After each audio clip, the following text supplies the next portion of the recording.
নাম ঢোঁৰাকাউৰী আৰু টিপচী চৰাই। এই সাধুটো লক্ষ্মীনাথ বেজবৰুৱাৰ বুঢ়ী আইৰ সাধুৰ পৰা লোৱা হৈছে।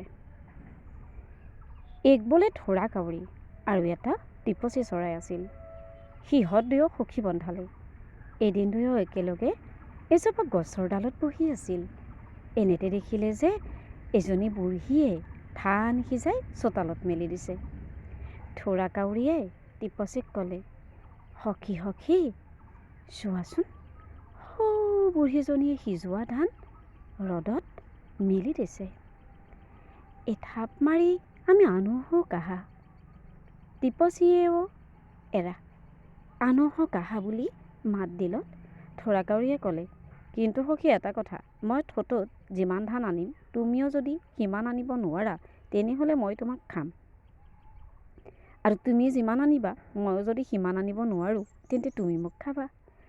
ঢোঁৰাকাউৰীৰ কথা শুনি টিপচীয়ে ভাবিলে, এইটো মইতো তাতকৈ বেছি ধান একেথাপতে আনিব নোৱাৰিমেই, সেই দেখি বুজিছোঁ সি মোক খাবলৈ বুদ্ধি পাতিছে। বাৰু দেখাই যাওকচোন সি মোক কেনেকৈ খায়।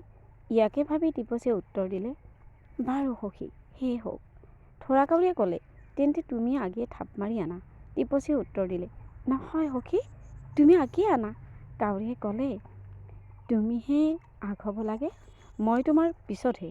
এই কথা শুনি টিপচীয়ে তাৰ এখুঁদমান ঠোঁটেৰে থাপ মাৰি এঠোঁট ধান আনিলে, কিন্তু সি নিচেই তাকৰ। তাৰপিছত ঢোঁৰাকাউৰীয়ে থাপ মাৰি ইমান ধান আনিলে যে টিপচীয়ে অনা ধানতকৈ সি অনেক গুণে সৰহ। ঢোঁৰাকাউৰীয়ে ধান আনিয়েই মাত লগালে, সখী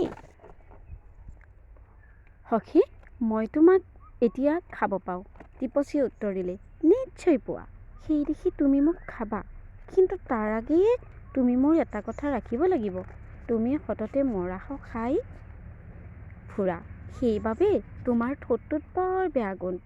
তুমি অনুগ্ৰহ কৰি তোমাৰ ঠোঁটটো সাগৰ পানীত ধুই মোক খোৱা। ঢোঁৰাকাউৰীয়ে, বাৰু সখী তোমাৰ কথা মই ৰাখিম, মই এতিয়াই মোৰ ঠোঁটটো সাগৰৰ পানীত ধুই আহোঁগৈ বুলি কৈ উৰি গৈ সাগৰৰ কাষ পাই সাগৰক মাতিলে, সাগৰ ককাই অ সাগৰ ককাই। সাগৰে উত্তৰ দিলে, কি হৈছে? ঢোঁৰাকাউৰীয়ে ক'লে,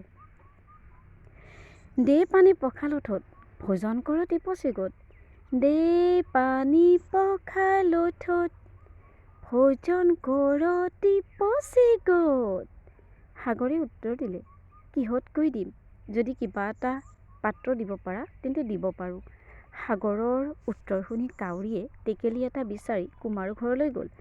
কুমাৰক কাউৰীয়ে মাত লগালে, কুমাৰ ককাই ঘৰত আছানে? কুমাৰে উত্তৰ দিলে, আছোঁ। কিবা কৈছে?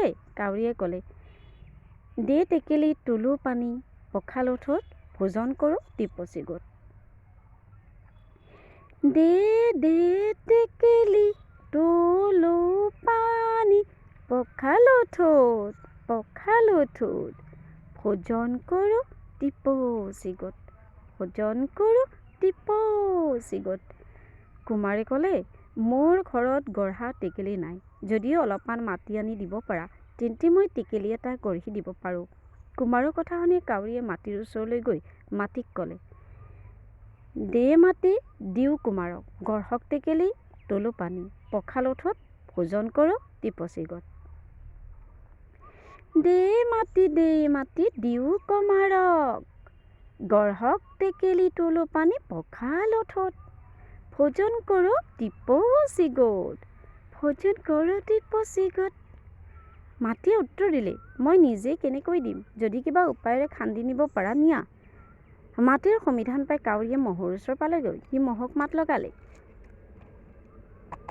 দে শিং খান্দো মাটি, দিওঁ কুমাৰক গঢ়ক ঘটি, তোলো পানী পখালো ঠোঁট, ভোজন কৰোঁ টিপচী গোট। দে শিং খান্দো মাটি, দিওঁ কুমাৰক গঢ়ক ঘটি, তোলো পানী পখালো ঠোঁট, ভোজন কৰোঁ টিপচী গোট, ভোজন কৰোঁ টিপচী গোট। মহে উত্তৰ দিলে, মই নিজে মোৰ শিং কেনেকৈ দিম, যদি কিবা উপায়েৰে নিব পাৰা নিয়া।